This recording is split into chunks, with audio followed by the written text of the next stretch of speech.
Good morning, everybody. It's Mr. Brown here, and I believe it's entry 6 of my widower's video diary. So today is Tuesday, September the 29th, and a year ago today is the day we had the funeral for my wife. Excuse me. It was a Monday last year. So I would have done something yesterday, but I'm not, so I'm doing it today. Any hoozle. Yeah, so a year ago today I buried my wife. How's that? Yeah, not too happy about that. But I woke up this morning feeling really nice, really peaceful, beautiful morning. Sun's just gone behind the clouds there for a moment, but excuse me. Yeah, feel pretty good today. Very peaceful, really nice. Certainly not happy that I buried my wife, but there you go. Yeah, forgive me for staring out my window, but it's a beautiful view. In fact, I suppose I could show you. It's a dirty window. Salt on the window. See if you... The sun's probably not going to help much. Probably doesn't look like much because of the sun in the way, but there it is. Okay. So we had friends come from Scotland, family from Northern Ireland and Canada, pile of friends from Northern Ireland, and of course people from all over Orkney came to the funeral, which was really, really nice. I think that I was in shock, so still kind of like on autopilot. I mean, that week, the week that my wife had died, I was in the process of grieving and also trying to get funeral arrangements sorted, dealing with the procurator fiscal or something like that. Never heard that term before, but and the police.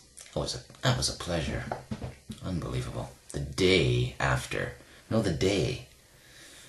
very soon after my wife died, I had to talk to the police. Ridiculous. But there you go. And so I was in shock, I think. Excuse me. So the funeral, I'm standing at the door. Hi, thank you for coming, shaking hands. And it was a good funeral. A friend of mine led the funeral, and it was really good. Very positive. Sang some songs. I wanted to sing over my wife one last time, so I managed to grab a guitar and sing a really nice song over her casket. And then we led the casket out of the church, down the hill to the graveyard, and lowered her into the grave. And she was buried shortly after. So that was an interesting day.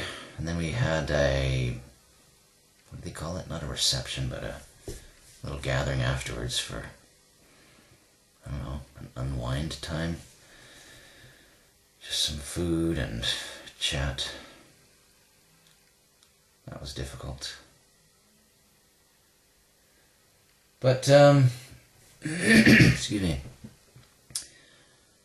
I remember during the week before the funeral, after my wife had died, I had to go and register the death of my wife. So I went up to the Orkney Island Council, into the, the registrar's office or something? Births, deaths, and marriages or something. Had to register her death. So my dad, who was with me, he came from Canada to support me and help me take those steps. And so we went into the office. I had to answer some questions about my wife, and occupation and birth date and all that stuff, and signed something officially declaring that Ruth Brown no longer was alive. My wife was no longer alive. So I'm numb, I'm in shock, unaware of this. I'm just being strong, autopilot, just doing what I gotta do. Excuse me. And I remember leaving the office with my dad, and we were in the foyer just about to leave the building, and my dad stopped, turned around and said something like, no one should have to go through something like that. No one should have to go through that. Meaning, no one as young as me should have to be in an office saying my wife is dead. I mean, it's absurd. Fair enough if the natural course of life takes place and you're in your later years of life and you pass away, that's fine. I mean, death is a terrible thing, but it's a part of life. But not when it's premature and your wife is in her early 40s, you know, hasn't had a chance to be a mother. This is not right. This is an outrage. It's a tragedy. It's tragic.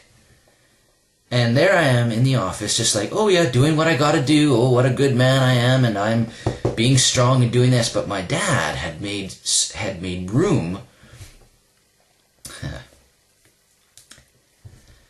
had made space for me to recognize that this was not right. No, you don't have to be strong. This is not right. This is wrong. This is a tragedy. And just those words, no one should have to go through something like that, just made room for me and to grieve. And I broke down, and he gave me a hug. He gave me a hug. And it allowed me just to bawl away and just hang on to him and